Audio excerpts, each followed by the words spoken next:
Salam alaikum, bonsoir, marhaba bikoum, microscope. Donc, c'est le samedi, c'est la rétro-info de la semaine. Avec nos invités, nous allons essayer de revenir à quelques sujets qu'on avait justement traités cette semaine, ou au cours de cette semaine. Nous avons le Conseil des ministres, là où on a vu que le régime algérien, ou Tebboune, cherche à calmer la colère sociale en annonçant quelques mesures destiné plutôt aux pauvres. On parle déjà du mois de Ramadan, on parle des difficultés, on parle des tensions sociales et on parle même des droits de la femme. Hein. On a accordé quelques privilèges aux femmes en Algérie, bien sûr. Tout le monde s'en réjouit.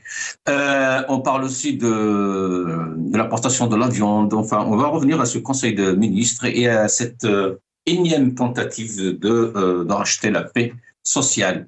Nous allons parler aussi d'un autre sujet qui est un peu le sujet un peu brûlant en ce moment, c'est les relations entre la France et l'Algérie. Ces tensions qui reviennent à chaque fois.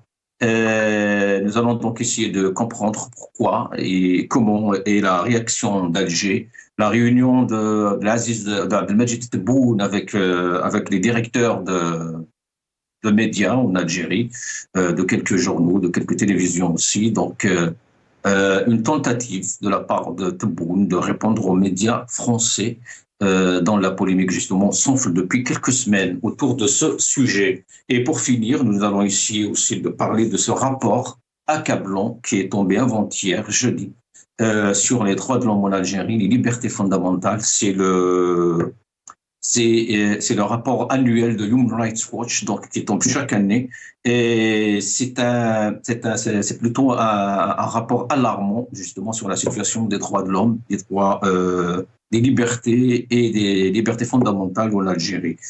Et pour en parler, nous avons, comme d'habitude, comme chaque samedi, trois invités. Jamel Gissoum, on dit qu'il est avec nous. Jamel Gissoum, bonsoir.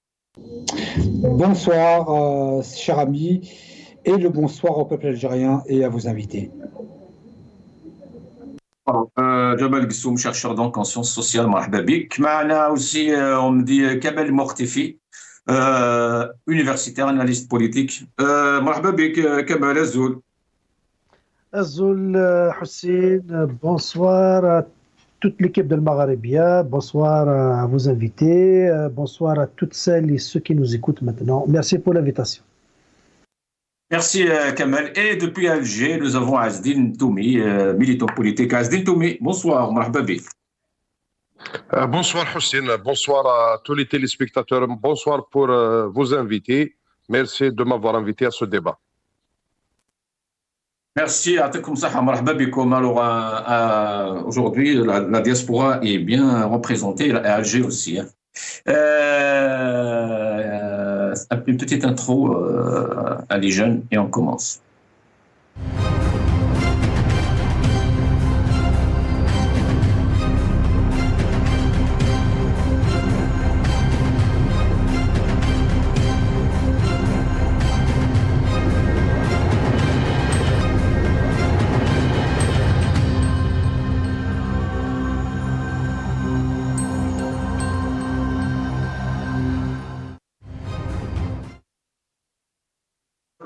مرحبا بكم encore une fois. Kamel Mortifi. Kamel Mortifi, c'est pas la première fois que le régime ou que le gouvernement algérien essaie de racheter la paix sociale, donc revient dans des conseils de ministres, de tels conseils de ministres, parler des mesures pour un peu essayer justement de calmer les tensions, surtout sur le côté social. Kamel Mortifi, est-ce que le timing est normal Oui, effectivement, le timing est normal. Comme j'avais l'habitude de le dire, c'est un pouvoir qui gère un seul mois sur 12. Lui, ce qui l'intéresse, c'est de calmer la grogne le jour du Ramadan.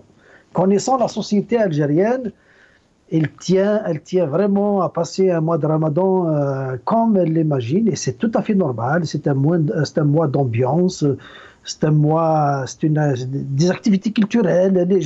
Les Algériens, comme tous les musulmans, aiment le mois de Ramadan parce qu'il y a de l'ambiance et C'est un mois dans lequel ils se retrouvent en famille. Vous connaissez la coutume, comment elle s'organise. Donc le pouvoir tente toujours, depuis des décennies, il est conscient que ce mois-là est très sensible pour lui parce que le peuple, on doit le garder tranquille. Hein. Quand il a faim, en plus il s'énerve, c'est difficile à gérer. Donc le pouvoir, il a compris. Il peut accepter des manques en dehors du mois de Ramadan, mais le mois de Ramadan, il sait que c'est une bombe à retardement. Si quelque chose manque, ça va lui exploser en pleine figure. Donc c'est pour ça il planifie pendant 11 mois comment satisfaire l'Algérien pendant un mois. C'est ça le gros du problème du pouvoir algérien, c'est un pouvoir qu'on connaît, en panne de vision économique, en panne de vision sociale, et c'est un pouvoir qui gère, qui fait du surplace.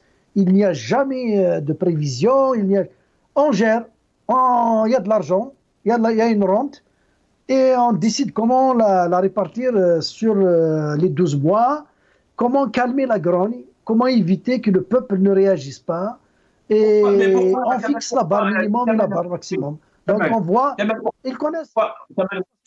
Pourquoi il y a toujours cette lecture, justement, à chaque fois que le régime, le pouvoir, le gouvernement, ce que vous voulez, essaye justement d'aller de l'avant, peut-être essaye de proposer une solution, la première lecture qui arrive, c'est, eh ben voilà, ils essayent de racheter la paix sociale. Oui, la paix sociale, c'est quelque chose, c'est le levier dont se sert ce pouvoir pour rester, pour se pérenniser. Parce que en même temps, on promet, on lance des promesses dans le vide et ce qui s'avère être des mensonges que le pouvoir n'a jamais réalisés.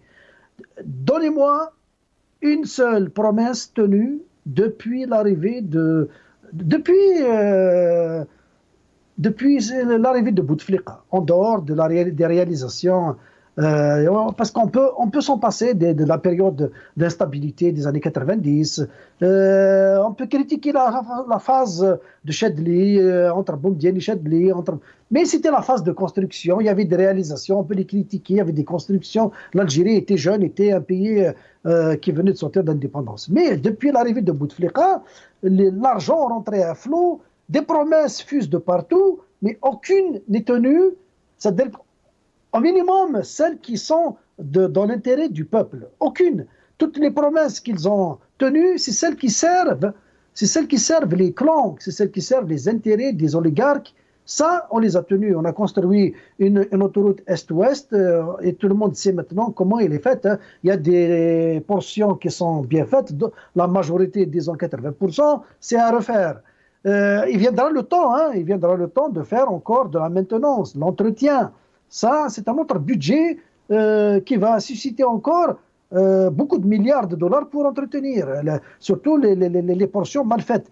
Donc, nous sommes habitués à ce que ce pouvoir nous lance des promesses sans les réaliser, et nous sommes actuellement, depuis 2019 à ce jour, nous sommes en face d'un pouvoir qui veut réellement faire autrement que Bouteflika, c'est-à-dire qu'il nous le dit dans le discours que nous allons faire quelque chose.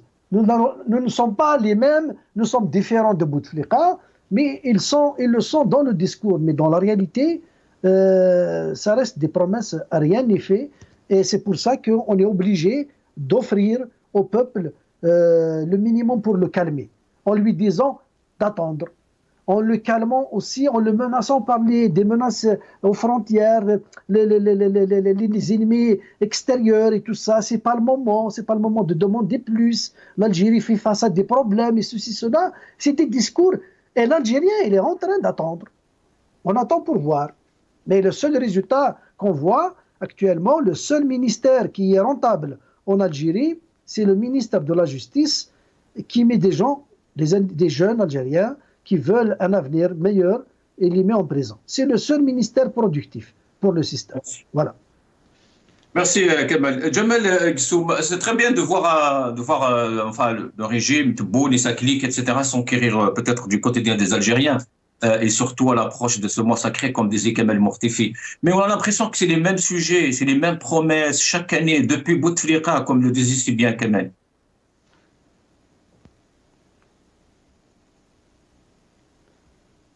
Jamel? Attendez. Est-ce que vous m'entendez? Oui, oui, Ok. oui, la question est à vous. Ok.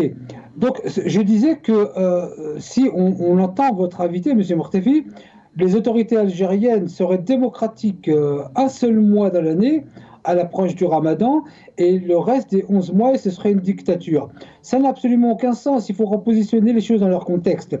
Il y a un fait qui est assez récurrent depuis des années en Algérie, c'est qu'à l'approche du Ramadan, il y a des businessmen qui augmentent les prix et qui font un peu de la surenchère sur les produits de première nécessité, en tout cas pendant le Ramadan. Les autorités algériennes ne font que tenter de répondre à cette situation. Donc il ne faut pas non plus voir le côté exclusivement noir des autorités algériennes. Il y a beaucoup de choses à dire, et je dirais beaucoup de choses à l'égard des autorités algériennes, mais sur cette question... Peut-être pas être présent quotidiennement, c'est Carrefour, c'est Auchan, c'est Monoprix qui se préparent. Je ne dis pas le contraire. Je ne dis pas le contraire. Je ne dis pas le contraire. Je dis simplement que prêter aux autorités algériennes le fait d'être conscient des difficultés du peuple algérien uniquement à l'approche du Ramadan n'a absolument aucun sens politique, ça n'a aucun sens structurel. Si les démocrates, c'est toute l'année et 12 mois sur 12, si ça ne l'est pas, c'est 12 mois sur 12. Il y a un fait qui est récurrent en Algérie, et je me répète, c'est qu'à l'approche du Ramadan, il y a beaucoup de personnes qui profitent de cette période pour augmenter les prix, cacher des marchandises et faire du business. Et les autorités algériennes tentent de répondre à ce moment précis. Moi, c'est tout ce que je dis par rapport à cela. Je dirais bien des choses durant cette émission et des critiques que je ferai par rapport aux autorités algériennes, mais sur cette question, je trouve que l'analyse de M. Mortefi n'est pas pertinente à l'égard de la situation que nous vivons aujourd'hui. Nous avons le temps pendant, je crois, 1h30 pour débattre de sujets, je dirais, où la difficulté des autorités algériennes et l'inconscience des services algériens, j'entends bien évidemment des institutions algériennes à l'égard du peuple algérien, sont déficientes et défaillantes, mais sur la première question que vous avez posée, cela n'a absolument aucun sens. Nous savons toutes et tous que cette période est propice aux conflits sociaux. Ça voudra dire que les autorités algériennes prendraient soin du peuple algérien tellement ils l'aiment, uniquement à quelques mois du Ramadan. Ça n'a absolument aucun sens. Merci Jamal. Restez avec nous. Azdine Toumi, bonsoir.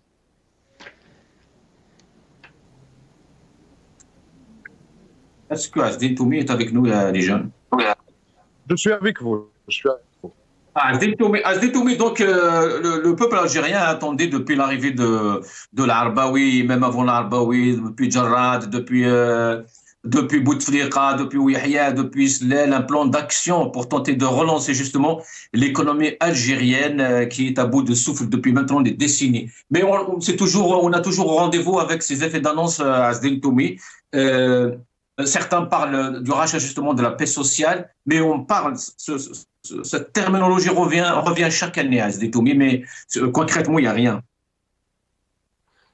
Tout d'abord parce qu'il y a une absence d'un vrai projet économique pour le pays, à l'instar d'autres projets sur le plan social ou culturel ou autre.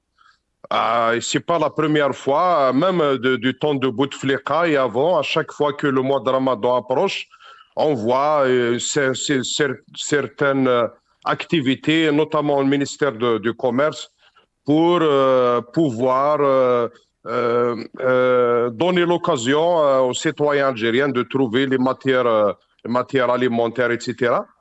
Mais ça reste une gestion de denrées alimentaires qui est loin d'un vrai plan économique qui permettrait au pays de se développer sur le plan économique. Après, moi, je pense que contrairement à Segso, moi je pense qu'il y a une lecture politique dans cette décision-là, parce que l'inquiétude, l'angoisse au pouvoir, et cette angoisse, elle est palpable, elle est visible. Et les pénuries peuvent engendrer des tensions, et ça peut constituer aussi des étincelles pour d'éventuelles manifestations autres. Et on voit que le régime a une angoisse importante vis-à-vis de la rue. Il sait qu'il passe un moment de crise. Et il n'y a pas que actuel, le contexte un peu international, ce qui s'est passé en Syrie, etc.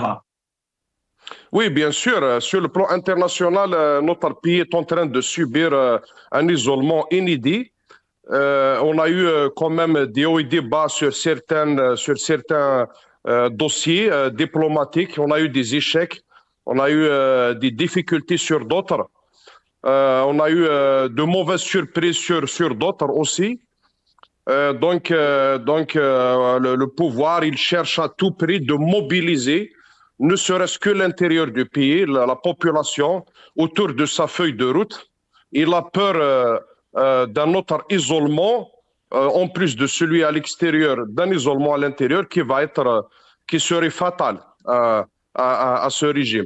Donc c'est pour ça que tout est... Asbin a une question directe. Est-ce qu'on peut dire qu'aujourd'hui, Tebboune est en train de chercher à calmer la colère sociale en Algérie? À calmer, mais en tout cas à gagner le plus possible de voix favorables au régime pour faire face aux difficultés. Donc il y a ce plan social qui est en train d'être déroulé. Il n'a pas commencé aujourd'hui.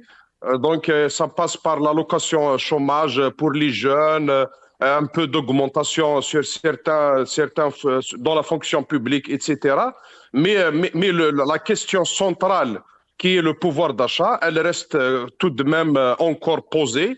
Aujourd'hui, je vous dirais même que c'est parfois inutile de garantir la disponibilité de certains denrées alimentaires au mois de Ramadan, puisque le citoyen moyen, s'il y en a encore, ce citoyen moyen, parce que c'est discutable, la classe moyenne en Algérie, est-ce qu'elle existe encore ou pas? Mais en tout cas, le citoyen moyen n'a pas accès à ces denrées alimentaires, faute d'avoir un pouvoir d'achat qui lui permettrait de s'alimenter correctement. Pour rester un peu neutre, Boun, lors de cette réunion, ce conseil de ministres, il a parlé aussi de l'exercice syndical. Il a même fait allusion à renforcer le dialogue social en Algérie. Oui, mais dans un climat où les libertés sont inexistantes. Après, quand vous voyez la télévision, le nombre de chaînes de télévision, nombre de journaux, mais tous, il y a un débat à sens unique. Ils diffusent tous les mêmes idées. C'est les idées portées par le pouvoir. Donc, il y a peu de place à une vraie activité syndicale, à un vrai débat réel entre les institutions. Donc ça reste dans un climat je dirais de dictature. Donc les faux débats et les faux partis politiques et tout ce qui est faux, ça ne mène absolument à rien. Donc au niveau de discours, ça reste des slogans, mais sur le plan réel, on voit très bien que les institutions, que le pouvoir est en train de s'isoler, qu'il y a un fossé important entre la population et le pouvoir. Les seuls canaux qui existent aujourd'hui, c'est ces discours mensongers qui sont en train d'être diffusés par les organes de télévision publics ou privés, qui sont réellement un porte-parole du régime. Ils sont complètement soumis. Après des années de répression, de chantage social vers les journalistes et les journaux, et Liberté, Radio M, etc., on connaît les histoires, on fait les frais. Donc aujourd'hui, ceux qui restent, c'est ceux qui font la promotion de ce discours. Il y a dans le monde entier, il y a des médias de propagande, mais il y a des médias d'opposition, il y a des médias d'extrême droite, d'autres d'extrême gauche, mais il y a toujours des tribunes pour les uns et les autres. Chez nous, il y a que les médias qui font la promotion de la feuille de route du régime et qui propagent qui font le service après-vente de la feuille de route du régime. Azdine Toumi, Kamel Mourtefi, je sais que tu aurais quelque chose peut-être à rajouter et une peut-être réponse peut-être à Jamel Gissoum. Mais avant Kamel, il y a aussi le projet de loi qui a été approuvé aussi lors de ce Conseil de ministres, qualifié de loi historique, hein, qui vise à prolonger la durée du congé de maternité. Donc les femmes sont très contentes. Oui, c'est très intéressant, très important. Il faut rendre hommage à la femme. Il faut lui donner le temps qu'il faut. Est-ce que vous m'entendez là? Je ne sais pas. Oui, très bien. Oui. Donc, concernant cette initiative j'ai pas vu exactement quelles seront les retombées. Est-ce que c'est quelque chose de satisfaisant ou pas? Mais en général, ça veut dire que si on donne plus de temps à la femme de rester à la maison pour s'occuper de son bébé en attendant de grandir, de le voir grandir et de s'occuper de lui, c'est une des mesures à encourager, à applaudir, parce que il faut donner même un congé au papa, pourquoi pas? Parce que le père aussi a besoin de s'occuper de sa femme quand elle accouche. Et surtout quand des couples comme ça, des jeunes couples qui vivent dans des villes loin de la famille proche et tout ça, ils n'ont pas de soutien. Et il faut aussi donner un certain congé de 4 semaines, 5 semaines au papa, au père, pour aider la maman à avoir un rétablissement rapide. Ça renforce les liens de la famille, ça construit la société, parce que quand on a la petite famille, la grande famille, les liens sont forts, la société elle devient forte, et la nation devient forte. Ce sont des projets dans lesquels on doit investir. Mais tout ça, ça fait partie d'une vision globale du développement de toute une nation, à côté avec un État fort. Mais si on n'a pas un État fort, on ne pourra pas réaliser tous ces rêves, parce que l'État n'est pas légitime. Les institutions de l'État ne sont pas légitimes. La structure de l'État, elle est là, mais les personnes qui utilisent l'État ne sont pas pourvues d'un pouvoir légitime. Donc c'est ça le problème en Algérie. Nous avons un groupe de personnes qui gouvernent, qui décident sur l'avenir de 44 millions d'Algériens sans aucune légitimité. Vous allez me dire, oui, mais parce qu'ils ont été élus. Oui, là, nous avons vu les élections, dans quel cadre ils se sont déroulés. Les élus, les députés, on a vu comment ils ont été élus. Le président actuel, nous l'avons vu comment il a été élu. Kamel, nous allons revenir à ce sujet, justement, en troisième position, je pense. Mais là, on passe au deuxième sujet, celui donc des relations entre l'Algérie et la France, cette nouvelle zone de turbulence que traverse justement cette relation bilatérale. Jamel Gissoum, on a déjà vu des petites crises entre Alger et Paris, mais là, c'est une crise qui dure. Alors oui, c'est une crise qui dure et qui monte crescendo, mais vous savez, le début de cette crise s'est annoncé dès octobre-novembre 2021, lorsque le président Macron avait déclaré que l'État ou les autorités algériennes vivaient sur une rente mémorielle, et ça a été crescendo. Donc il faut avoir en tête et en esprit le lien de causalité entre la situation d'aujourd'hui et depuis le début octobre-novembre 2021. Mais entre-temps, il s'est quand même passé beaucoup de choses. Et en l'occurrence, cette opération de la DGSE française, le 31 juillet, la reconnaissance de la marocanité du Sahara occidental, qui touche de près l'Algérie, puisque, que je sache, il y a une frontière algéro-république arabe sahraoui, et pas avec la France. Donc là aussi, ça a monté crescendo, et ça continue encore. Et c'est pour ça que je trouve que les autorités algériennes ont réagi, de mon point de vue, de manière tout à fait équilibrée, ordonnée et objective, suite aux attaques de l'État français à l'égard de l'Algérie. On nous parle de Boualem Sansal qui est entré en Algérie avec un passeport algérien.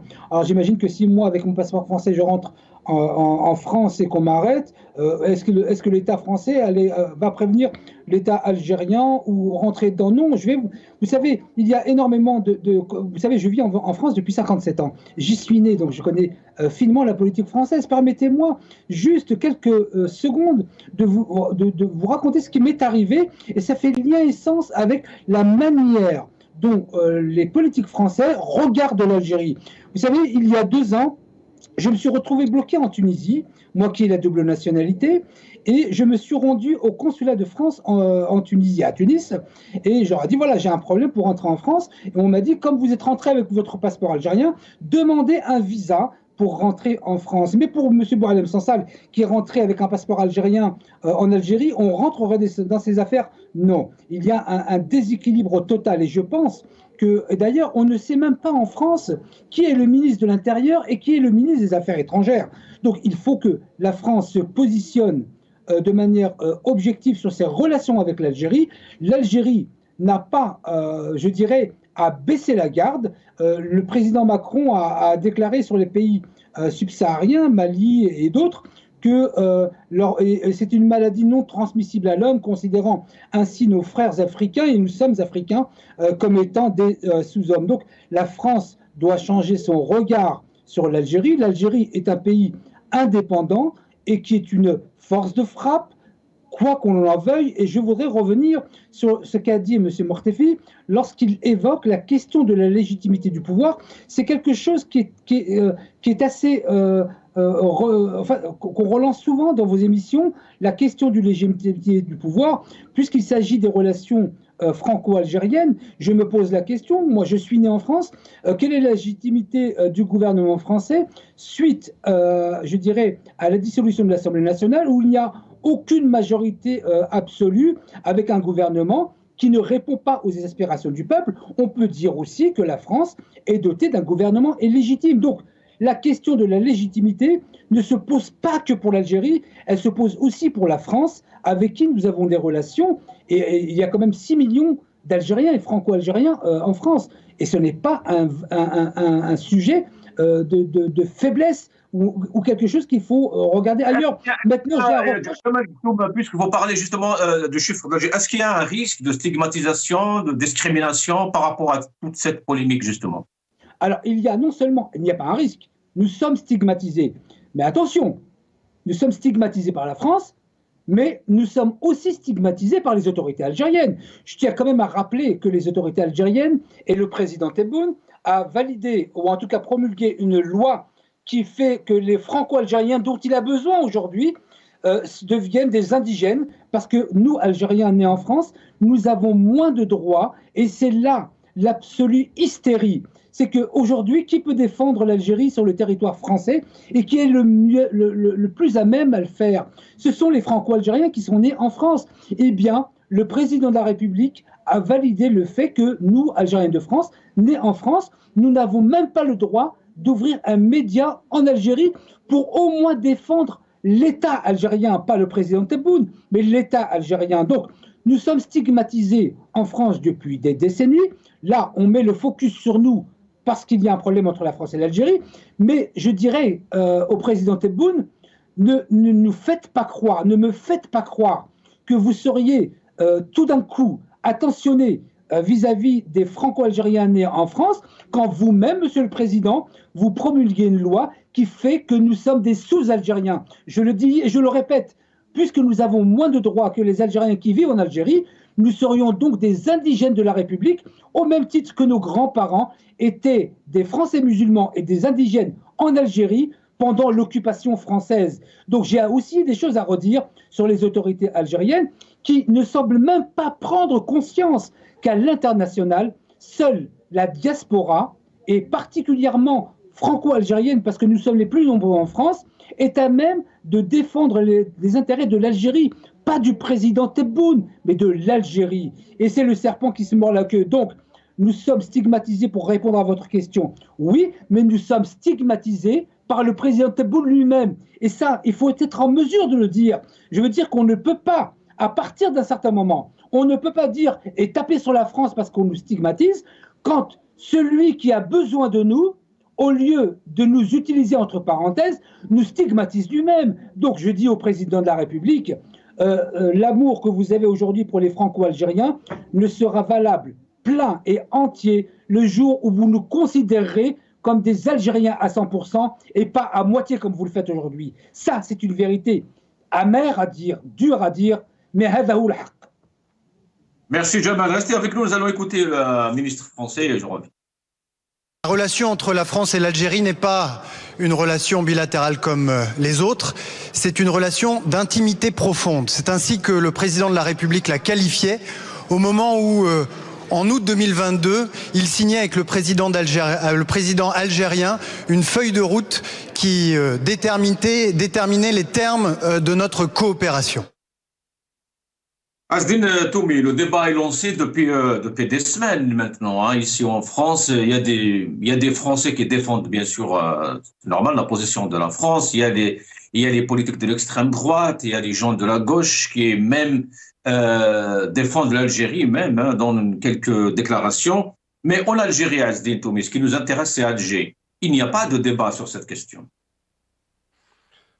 Il y a un débat comme celui qu'on vient d'entendre, un débat de diversion qui fait croire que les relations algéro-françaises ont l'habitude de passer par ce genre de crise qui est en relation avec l'origine des gens, les binationaux, ceci et cela, ou lié à la mémoire, à l'histoire, à la guerre de révolution. Moi, je pense qu'il faut signaler qu'il y a trois événements nouveaux qui ont fait éruption dans les relations algéro-françaises. C'est la décision prise par la France de soutenir le plan marocain par rapport au Sahara occidental. C'est le documentaire qui est passé sur les médias en Algérie sur les accusations par rapport à la tentative des services secrets français d'organiser des attentats sur le sol algérien pour déstabiliser. C'est très grave. Et puis, il y a le mot de déshonneur qui a été utilisé par le président français et tous les autres mots qui sortent du cadre diplomatique qu'on avait l'habitude de voir. Donc ces événements, quand même, c'est un coup dur pour ces relations. Et de la part d'Alger, on n'a pas vu des réactions à la hauteur de ces événements.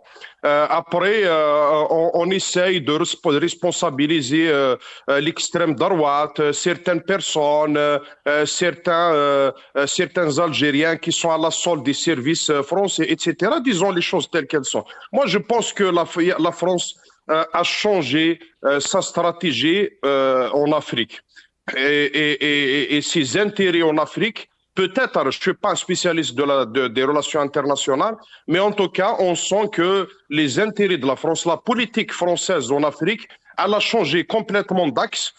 Avant, c'est l'axe d'Alger. Maintenant, peut-être, c'est l'axe Rabat. On ne sait pas, on attend de voir. Mais en tout cas, cette question qui constitue un fondamental dans notre diplomatie, qui est le Sahara occidental, la France nous a complètement tourné le dos. Après, le reste, c'est les conséquences qui viennent après. L'écrivain Boualem Sansal a fait des déclarations qui sont hallucinantes, qui sont en complètement décalage avec notre histoire et notre présent.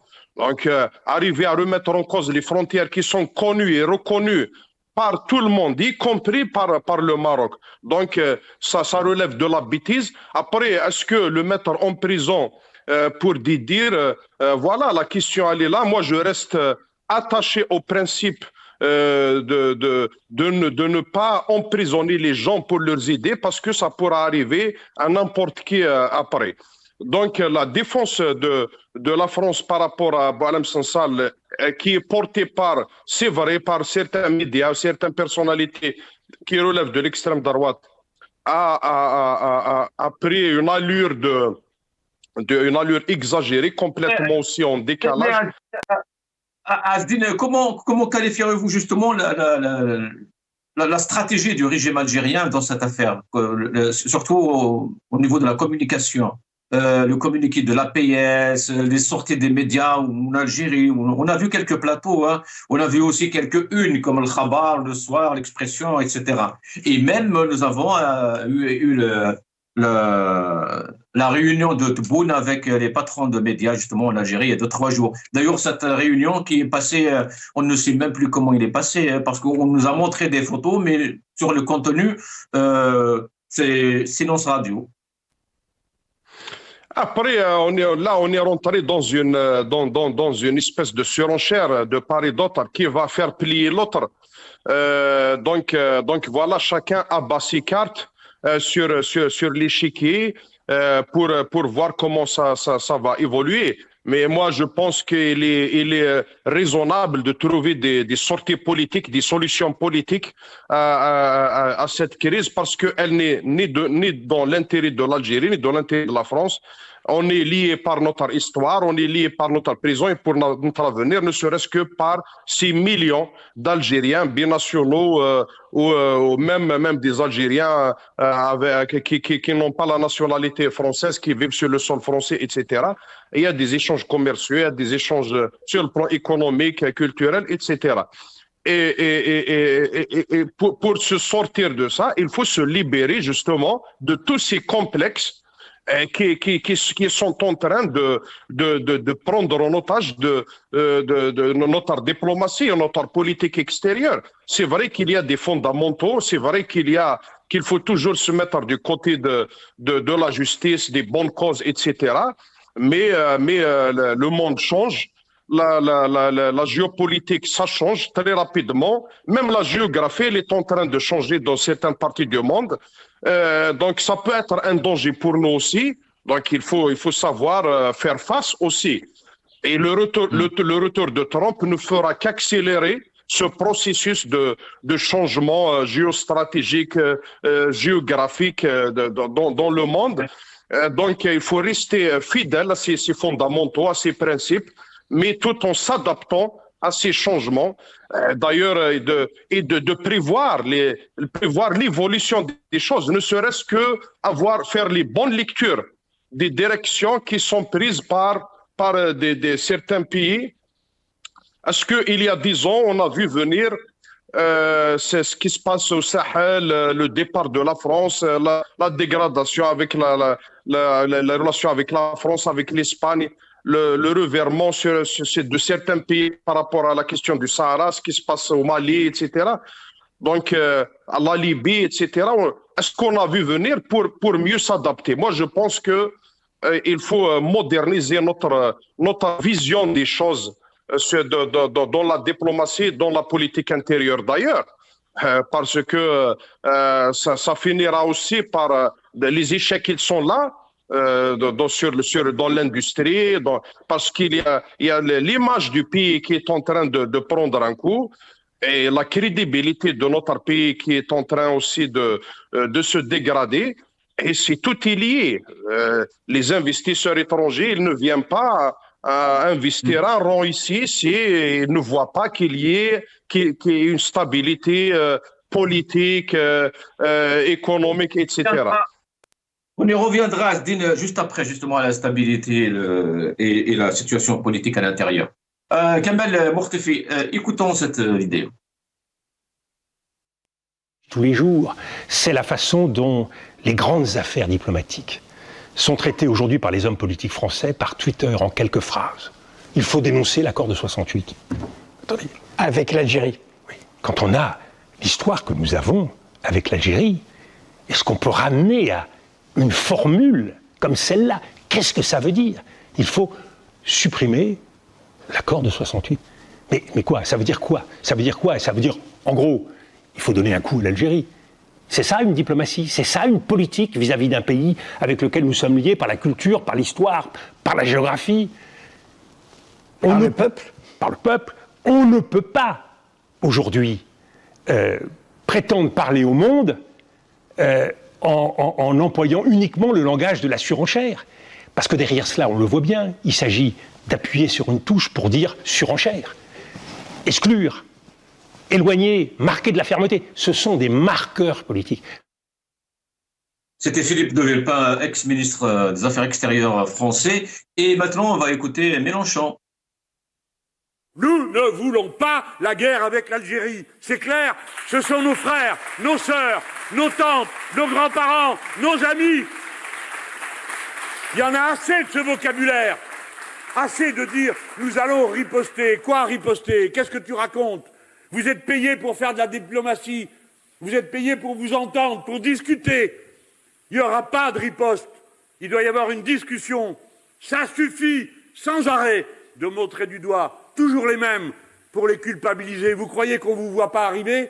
Vous croyez qu'on ne sait pas qui est la population? Et maintenant, Kamal Moukhtfi, Tebboune avec les journalistes. أهلا بكم إلى التفاصيل. بداية استقبل أمس رئيس الجمهورية السيد عبد المجيد تبون مديرين ومسؤولين في عديد المؤسسات الإعلامية العمومية والخاصة في لقاء استمع من خلاله لانشغالاتهم واقتراحاتهم القطاعية للمساهمة في مزيد من تطوير وتحسين الظروف المهنية. كما تمنى بالمناسبة السيد الرئيس للحاضرين ومن خلالهم لكل الإعلاميين الجزائريين داخل وخارج الوطن عاما سعيدا. حضر اللقاء السادة مدير ديوان رئاسة الجمهورية، وزير الاتصال، مستشار رئيس الجمهورية المكلف بالمديرية العامة للاتصال، والناطق الرسمي لرئاسة الجمهورية. Kamal Moukhtfi, sincèrement, j'ai l'impression que c'est les politiques français qui défendent l'Algérie mieux que le NTV en tout cas. Moi, je me demande vraiment si Mélenchon était algérien. Il a déclaré que est-ce que quelqu'un peut déclarer que nous ne voulons pas de guerre avec le Maroc? Entendez-vous avec eux? Arrêtez ce discours va-t-en-guerre et tout ça. Est-ce que, imaginez-vous, quelqu'un en Algérie va déclarer ce que Mélenchon a déclaré en France par rapport à l'Algérie? Est-ce qu'il va pas être mis en prison? Regardez ce qu'a subi Rahabi suite à un tweet où il a appelé à un apaisement, et juste il a appelé à un apaisement, il a rappelé à l'ordre, le pouvoir, de manière diplomatique. On connaît Rahabi, comment il s'exprime. De la même manière que De Villepin a parlé aux Français, au pouvoir français. Qu'est-ce qu'a subi De Villepin devant Macron? Rien du tout. On ne l'a même pas inquiété. C'est le débat libre, c'est la France libre. Mais en Algérie, Rahabi, tout de suite après, on l'a appelé pour lui enlever le passeport diplomatique. Bon, il le mérite ou ne le mérite pas, c'est un autre problème. Mais le pouvoir a réagi par des exactions, ça veut dire pour lui dire, taisez-vous, ne parlez pas. Et regarde, ces gens-là défendent... Mais Kamal Moukhtfi, mais Tebboune, pourquoi il ne parle pas? Pourquoi il cache sa voix? Est-ce qu'on lui a interdit à lui aussi? Pourquoi il ne s'exprime pas? Et pourquoi cette réunion un peu à la Charlot en 2024? Heureusement, il ne s'est pas exprimé parce qu'ils se sont rendus compte à chaque fois qu'il s'exprime, il y a un séisme qui se déclenche à Bangladesh ou ailleurs dans le monde. C'est un problème de discours, de façon, de vision diplomatique. Il n'est pas fait pour être président, ni pour faire de discours dans ces circonstances. C'est pour ça qu'on l'a fait taire, on lui a dit reste tranquille, le temps est pour l'apaisement. Heureusement, c'est possible qu'il y a des gens autour de lui qui vont lui dire le temps est pour l'apaisement, ne rajoute pas de l'huile sur le feu. Tais-toi. Kamal, lui, des bêtises, etc. Bon, mais pourquoi on ne donne pas, je sais pas moi, pourquoi on ne publie pas un communiqué? C'était quoi l'objet de la réunion? Qu'est-ce qui s'était dit? C'était quoi le débat? Kamal, ce qui est frappant dans cette réunion de Tebboune avec les médias, c'est qu'ils sont tous des journalistes. Mais aucun, justement, je ne sais pas combien ils sont là-bas, 50, 60, ne s'est dit quand même, tiens, il faut que je fasse un compte rendu. Oui, certainement qu'il y a danger quelque part. Ils sentent qu'il y a un danger et ils sentent qu'il y a aggravation de la situation. Donc on rappelle les directeurs de journaux pour les informer de la situation. Et quand il y a l'omerta, donc il y a questionnement, il y a problème, donc il y a danger. Donc à ce moment-là, nous ne sommes pas dans le secret de Dieu, mais la situation, l'escalade du conflit entre la France et l'Algérie, c'est à prendre au sérieux. Il est mal géré des deux côtés. Et le problème, s'il s'aggrave, la France va payer les frais et l'Algérie va payer encore plus que ça. Et c'est notre communauté algérienne en France qui va en souffrir. Oui. Donc, j'espère que le peuple pouvoir algérien a tiré les leçons. Il s'est fixé des limites pour ne pas aller plus loin que ça. Juste, permettez-moi, puisque nous sommes dans le discours, dans le chapitre de la politique française et tout ça, pour dire, pour juste répondre à M. Gsoum, nous l'avons vu par le passé, dès qu'on parle de problème de légitimité du pouvoir algérien, tout de suite on nous sort l'exemple de la France en mettant en exergue les limites de la démocratie française. La démocratie dont tout le monde a des limites, oui. La démocratie française a des limites, oui. Mais est-ce qu'il y a absence de démocratie en France? Non. Est-ce qu'il y a absence de démocratie en Algérie? Oui. Nous ne pouvons pas comparer l'Algérie avec la France. Les courtisans du système algérien viennent toujours justifier le totalitarisme du pouvoir algérien par des manquements et des limites de démocratie dans les pays occidentaux. Nous ne pouvons pas comparer les choses comme ça. La France a sa constitution, la 5e République qui a été votée un 4 octobre 58 par le peuple français. Est-ce que la Constitution française a été votée par le peuple, par une majorité du peuple français? Oui. Est-ce qu'elle a besoin d'être revue, d'être rafraîchie? Oui. Est-ce que la démocratie a besoin d'avancer, d'être perfectionnée, améliorée en fonction des exigences de l'heure? Oui. Est-ce qu'il y a une démocratie en Algérie? Non. Est-ce qu'on a une Constitution votée par le peuple en Algérie? Non. Donc, en conclusion, il n'y a pas de comparaison. Et ayez un peu de décence pour ne pas venir justifier la faillite, l'illégitimité du pouvoir algérien par des petits manquements de démocratie en France. Nous avons vu des manques de soutien, de la répression, des manifestations de soutien aux Gazaouis en France. Oui, nous l'avons vu. C'était une violation des droits de l'homme, violation des libertés, violation de la démocratie. Mais est-ce qu'en Algérie, on a laissé le peuple algérien soutenir les Palestiniens dont on fait carrément le fondement de la nation algérienne? Non, nous n'avons pas laissé le peuple algérien exprimer ses soutiens en France, je veux dire au peuple palestinien. Donc s'il vous plaît, là, vous pouvez défendre le pouvoir algérien, mais faites-le de manière intelligente, ne le faites pas de manière à insulter notre intelligence, s'il vous plaît. Donc si je réponds à votre question par rapport à cette relation entre la France et l'Algérie, la relation ne s'améliorera jamais parce que nous avons un problème de légitimité en Algérie. La diplomatie, les affaires étrangères sont d'abord l'affaire, la position de la majorité du peuple algérien à qui il donne son pouvoir. Ça veut dire que le président, pour le moment, nous avons un système présidentiel et un parlement. Mais aucun des deux n'a l'aval du peuple pour parler en son nom dans cette crise diplomatique. C'est ça le problème. Voilà le problème de l'Algérie. C'est un problème de... Est-ce que Tebboune aujourd'hui parle au nom des Algériens face à la France dans cette crise? Est-ce que si l'escalade monte jusqu'à y aller, jusqu'à un point de non-retour, est-ce qu'il peut compter sur le peuple pour défendre l'Algérie? Non, je ne défendrai pas le système dans ces conditions-là. Je suis algérien, je vais demander à la France de baisser le temps en attendant de redonner la légitimité au peuple et on verra comment réévaluer la situation. Mais je n'irai pas en guerre contre la France parce qu'elle a été provoquée par l'imbécilité d'un pouvoir qui s'est accaparé le pouvoir loin de la volonté populaire. Non, je suis désolé. Je ne suis pas un traître parce que je ne défends pas l'Algérie. Non, je refuse carrément de m'engager dans une guerre provoquée par des gens qui ont pris en otage la légitimité populaire. Voilà la véritable question. Si vous voulez qu'on règle le problème entre la France et l'Algérie, redonnez le pouvoir au peuple. Le peuple va désigner ses véritables décideurs et à ce moment-là, on va prendre des décisions. S'il faut aller en guerre, on va y aller en guerre. Mais c'est le peuple qui décide.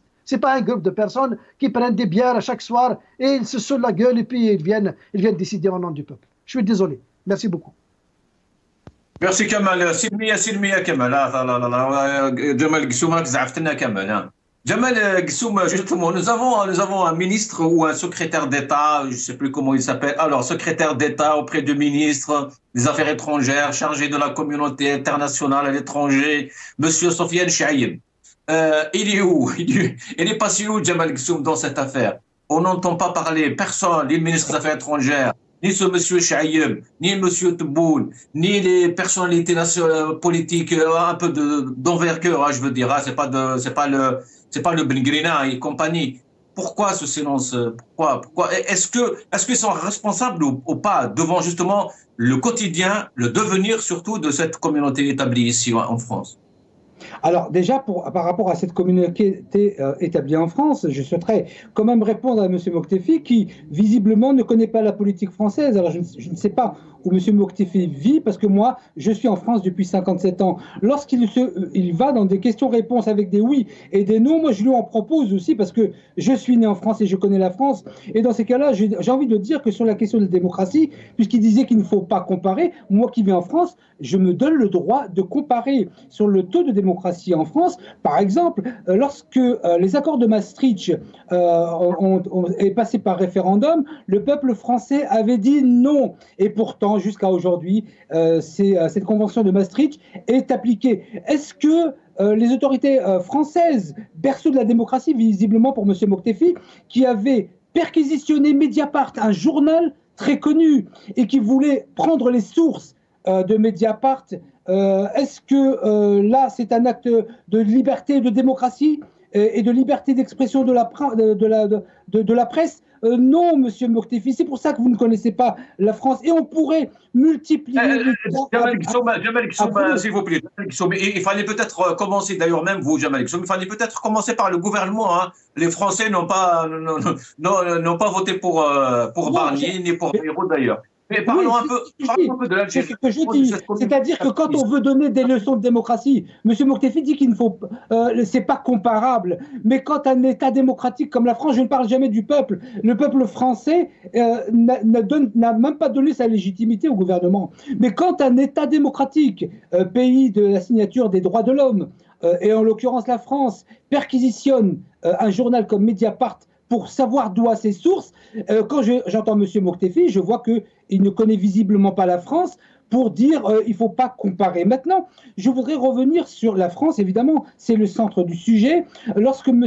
Jean-Noël Barrot, ministre des Affaires étrangères, disait tout à l'heure et rappelait qu'il y avait un accord, les accords d'Alger de 2021 ou 2022, j'aimerais juste rappeler que dans ces accords, la France était engagée dans la neutralité par rapport à la question du Sahara occidental. Alors je veux bien qu'on ramène un accord qui a été signé il y a 2 ou 3 ans, mais je le veux d'autant plus que si la France qui en parle respecte l'intégralité de ces accords. De ce point de vue, et je voudrais revenir sur la réunion des journalistes avec le président de la République, c'est un sujet qui m'intéresse, fait au nom d'une association nationale des journalistes dont j'ai jamais entendu parler. Là, ça, c'est la première des choses. Secondement, les meilleurs journalistes algériens vivent à l'étranger, ils ne sont même plus en Algérie.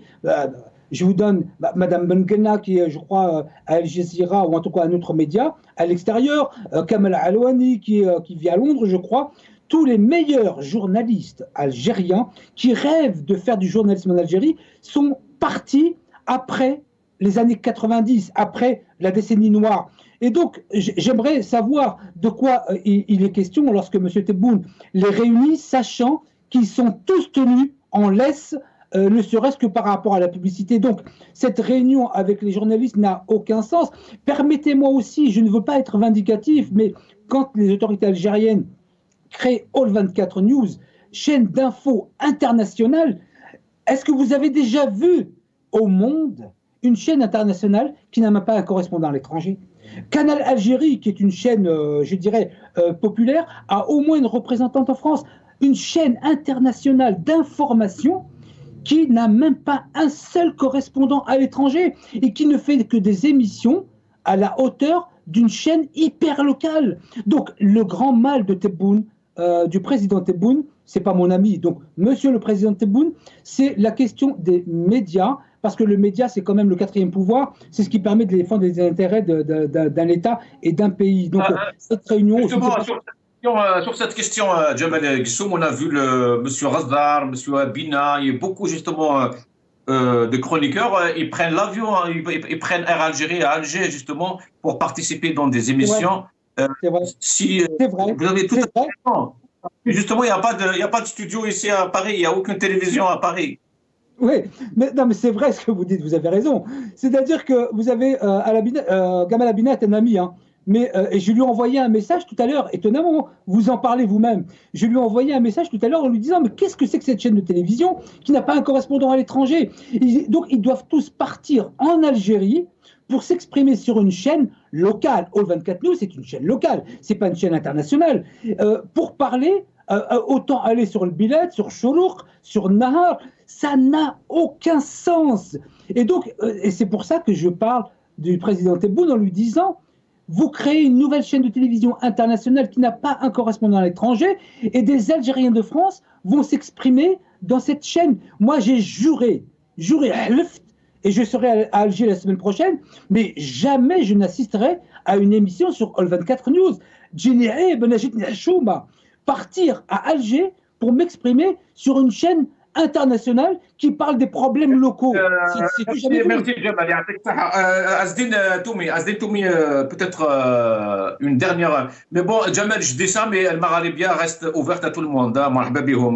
Azdine Toumi, Tebboune, donc, qui se rencontre avec des journalistes parce qu'il y a un problème, parce qu'il fallait riposter à la France. Donc, il y avait quelques directives, etc.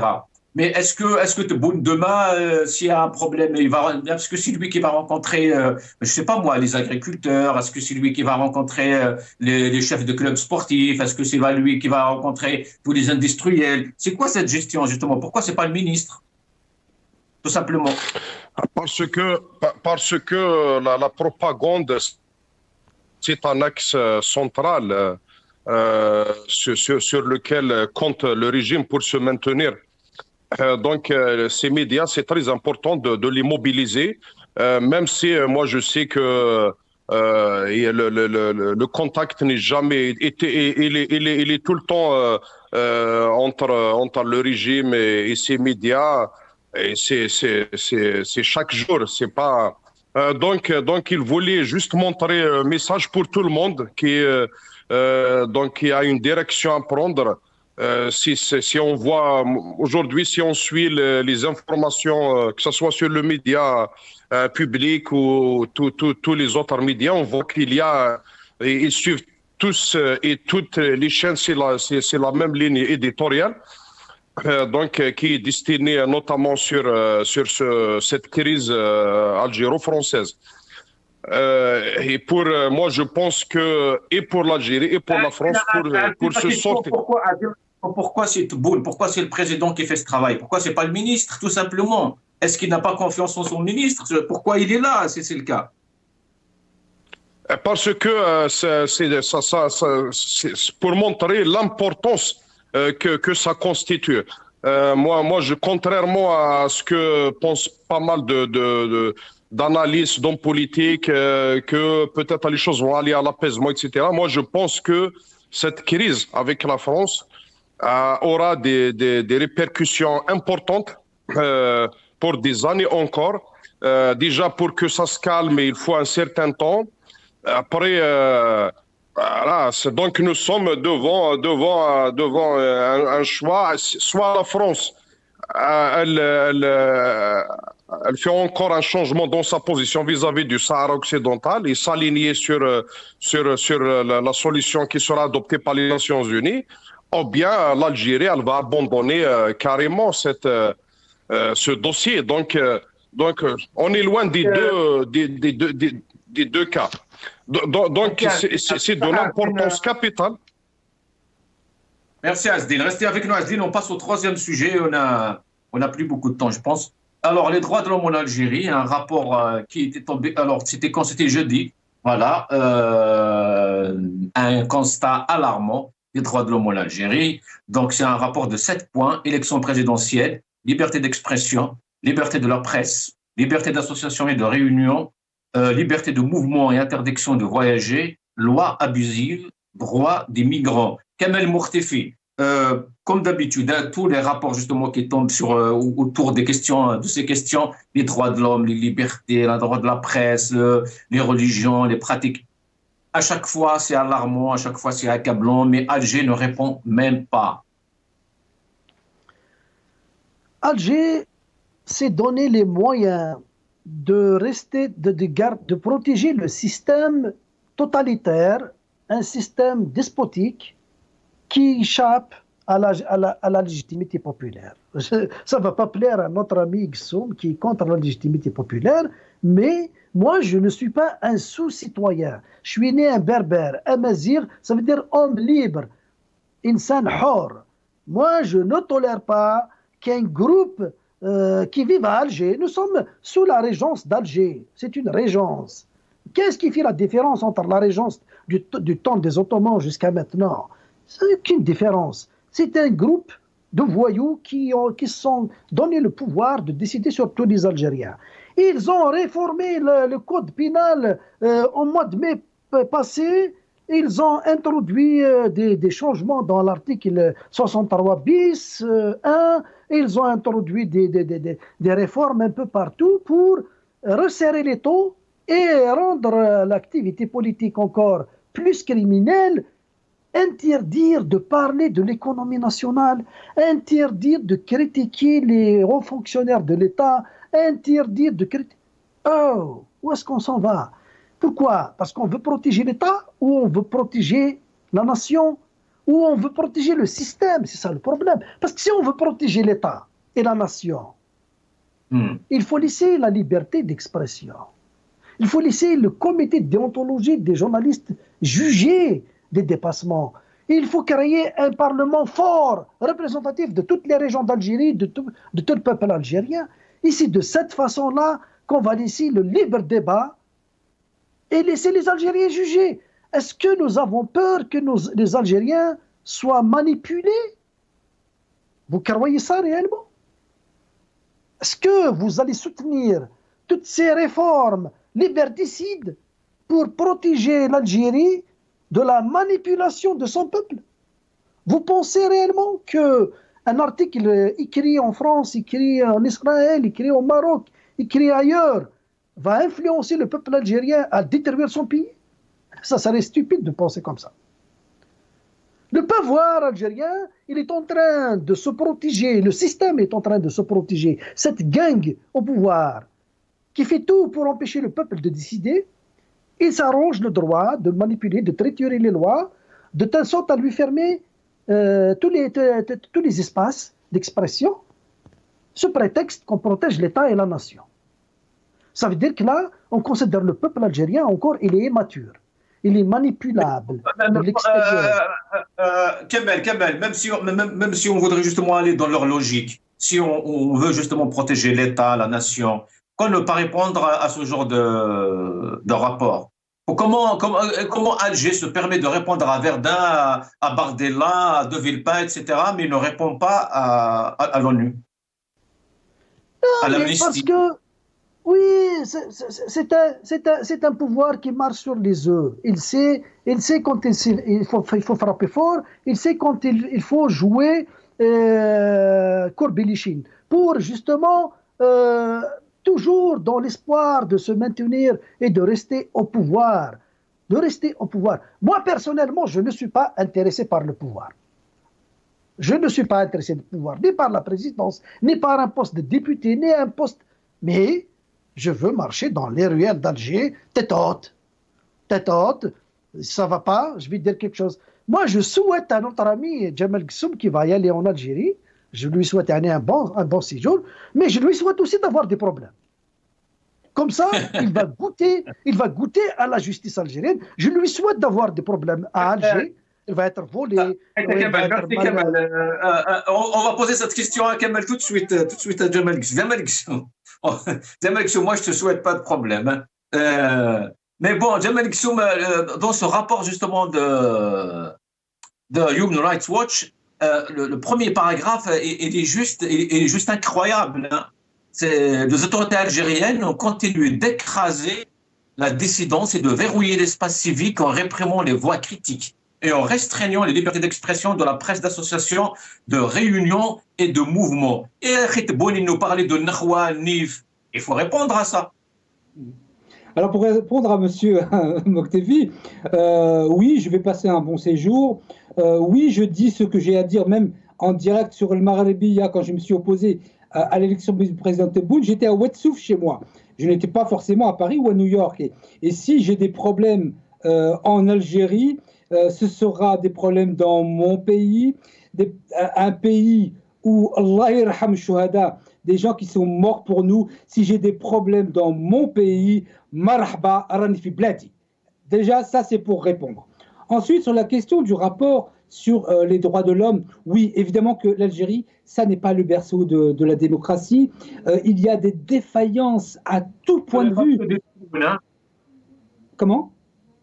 Je disais que c'est parce que Tebboune avait déclaré une fois que toutes les démocraties sont nées en Algérie. Je ne sais pas où il a vu ça, mais... moi, je ne sais pas où il a vu ça. أني رايح البلاد normalement fin de semaine كاش ما كان واحد يستناني في المطار ويوريها لي هكذا نكون مقتنع.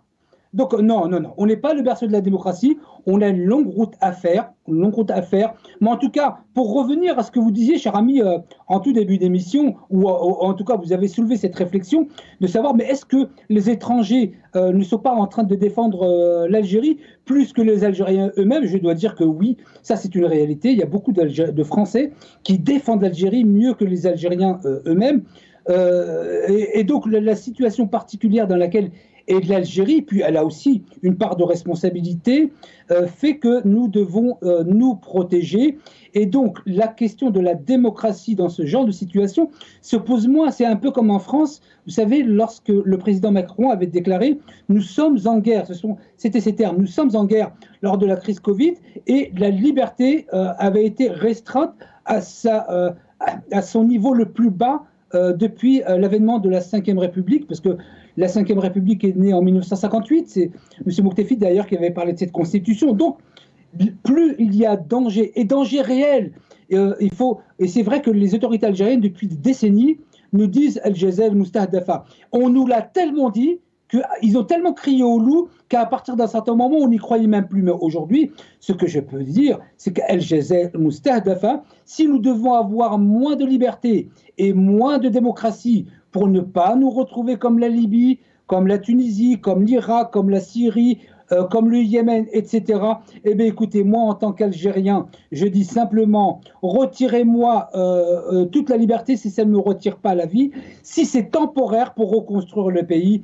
Et j'en terminerai peut-être là, je ne sais pas si c'est la fin, je dirais simplement, Tahiyya al-Jazair ou Allah yarham shuhada. Merci Jamal, mais bon, je sais que la majorité des Algériens vont vous dire à l'instant même oui, mais parce que Tayarak fait Paris, c'est normal.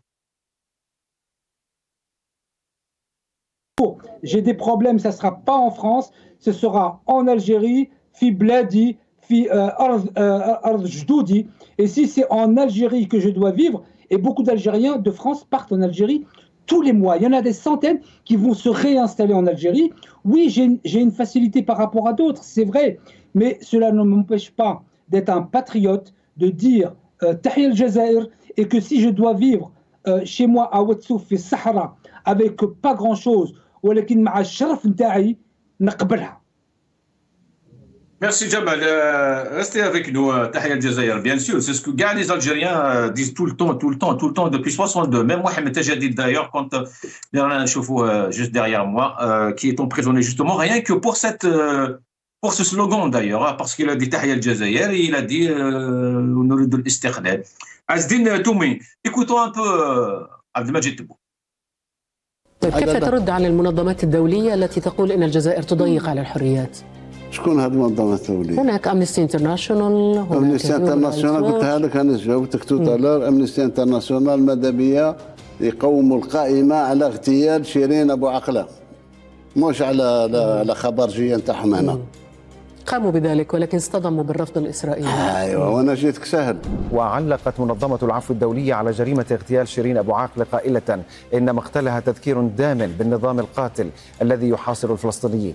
وأكدت منظمة العفو الدولية أن على المدعي العام للمحكمة الجنائية الدولية أن يمهد الطريق لتحقيق العدالة والكشف عن أمنيستي انترناسيونال أنا شخصيا نحترمها.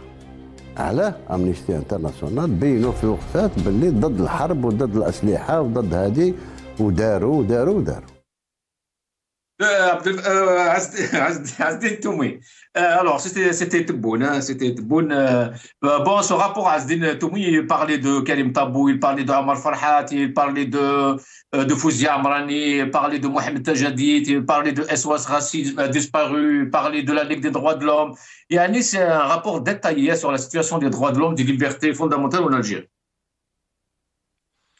Et puis, on n'a pas besoin de ces rapports pour voir clair sur la situation des droits de l'homme et des libertés en Algérie. Aujourd'hui, on a des jeunes qui sont en prison, des hommes politiques, des femmes, d'ailleurs des citoyens de tout âge et de toute idéologie, de tout bord politique. Donc, le seul lien qui les unit, c'est qu'ils font de l'opposition, qu'ils ont exprimé des idées qui sont contre la feuille de route du régime. Après, moi, rien ne justifie la fermeture, ni le verrouillage, ni la répression, sous aucun prétexte. Notamment de cette histoire de danger extérieur, etc.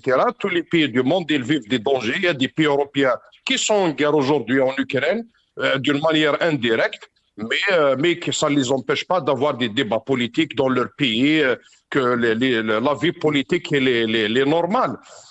Sigsom, il dit donne-moi la vie, enlève-moi la liberté. Je ne suis pas d'accord avec ça. D'ailleurs, passage, ce n'est pas avec ces idées, avec ce discours et ces déclarations qu'il va risquer quoi que ce soit en arrivant à Alger. Bien au contraire, peut-être que cette fois-ci, il va se faire inviter sur Al24 ou peut-être il aura un poste politique, je ne sais pas. Mais en tout cas, c'est pas en étant complice de cette stratégie d'enlever la liberté aux gens sous prétexte qu'il y a des dangers. Mais la vraie raison, c'est que le régime, il voit en la démocratie un danger existentiel. Il sait très bien que s'il y a une ouverture sur le plan politique, syndical, etc., c'est sa propre survie qui va être mise en danger. Et lui, son objectif principal, c'est de se maintenir, c'est de rester au pouvoir. Donc aujourd'hui, les libertés, on a dépassé toutes les limites. Il n'y a plus de débat sur les questions. On voit qu'ils interdisent aux Algériens de débattre des questions importantes. C'est même sur les réseaux sociaux, et il est interdit aux gens de lancer comme ça des sujets au débat. Oui, Azdine. Oui, pardon? Allez-y, Azdine. Oui, je disais qu'on touche même aux avocats maintenant, le cas de Tawfiq Belala, par exemple. Oui, bien sûr, Tawfiq Belala et bien d'autres. Il y a des intimidations, il y a donc est-ce que c'est une solution pour renforcer le front intérieur ou pour moi je pense que c'est une erreur stratégique. Ils sont en train de faire perdre du temps précieux pour notre pays et le Hirak était une chance exceptionnelle. Et peut-être on est en train de payer le prix fort, le fait que le pouvoir a tourné le dos à Hirak, parce que c'est venu au moment crucial où tous ces changements à travers le monde sont arrivés. L'Algérie était sur le point de s'adapter d'une manière exceptionnelle avec sa jeunesse, etc. Donc, bien au contraire, le régime, non seulement il a tourné le dos, mais il s'est versé dans la répression, dans l'emprisonnement des gens, les poursuites judiciaires, etc. Et Sigsoum nous dit, voilà, moi, les meilleurs journalistes, ils sont partis. Mais il faut se poser la question, pourquoi ils sont partis? C'est ce régime que vous êtes en train de soutenir aujourd'hui qui a fait que les meilleurs journalistes sont partis. Et je reste sceptique même sur le mot meilleur journaliste. Aujourd'hui, on a de très bons journalistes en Algérie.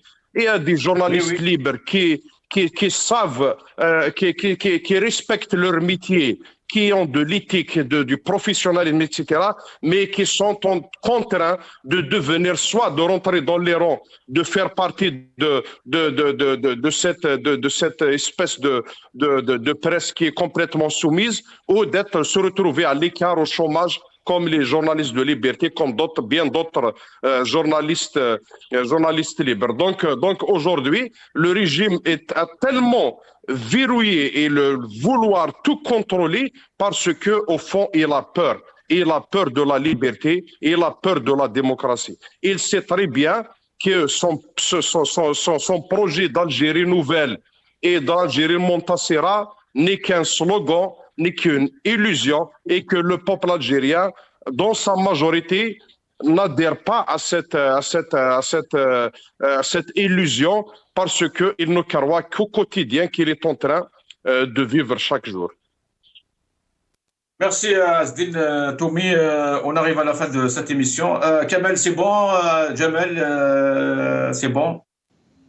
Un mot de la fin peut-être?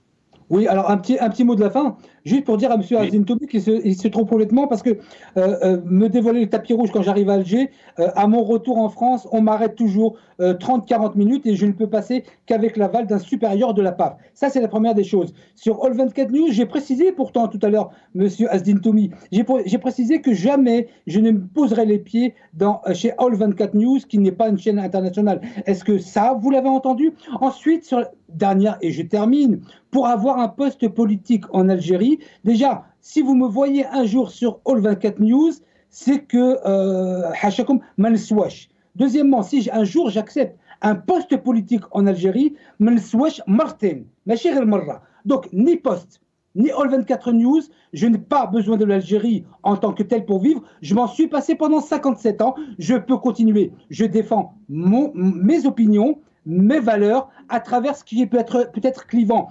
Passer sur le Maghrebia m'intéresse d'autant plus que toutes les chaînes algériennes réunies, parce que je rencontre très souvent des gens qui sont opposés à mes principes, et moi, c'est ça qui m'intéresse. Si c'est pour faire un café sur un plateau de télévision comme chez All 24 News, ça ne m'intéresse pas. Merci Jamal Guissoum. Kamel Mourtfi, 30 secondes. Merci pour l'invitation, c'est tout ce que j'ai à dire. Merci Kamel.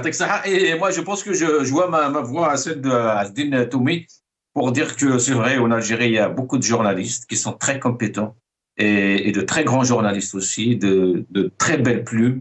Mais voilà, ils sont muselés, ils n'ont pas la liberté d'expression, ils sont même réprimés, malheureusement. Merci Kamel Mourtfi, merci Jamal Guissoum, merci Azdine Toumi. Merci à vous tous. À demain, Inch'Allah.